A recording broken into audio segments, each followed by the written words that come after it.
কিসে রিজিক বাড়ে, কি করলে রিজিকে ভরপুর বারাকা হয়, রিজিকের চাবিকা ঠিক কোথায়, কোন পথে চললে রিজিকে ভরপুর বারাকা হবে, আমার জীবনে বরকত নেমে আসবে রিজিকে, এটা জানতে মনে যাচ্ছে না আমাদের?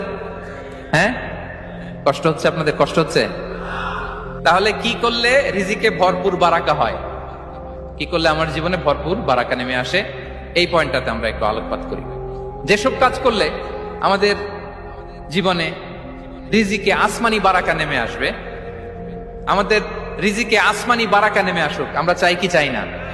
সবাই আমরা চাই নিশ্চয়ই। যে কাজ করলে রিজিকে আসমানি বারাকা আসে, এর এক নম্বর হচ্ছে তাকওয়াল্লাহ, আল্লাহর ভয়। আল্লাহ তাআলা বলছেন, ওয়া মাইয়াত্তাকিল্লাহা ইয়াজআল লাহু মাখরাজা ওয়া ইয়ারযুকহু মিন হাইসু লা ইয়াহতাসিব। যে আল্লাহকে ভয় করে, যে আল্লাহ সচেতন, আল্লাহ তাকে মাখরাজ, মাখরাজ মানে কি জানেন? ওই যে এক্সিট লেখা না এদিকে, এই এক্সিটকে আরবিতে বলে মাখরাজ, মানে কোথাও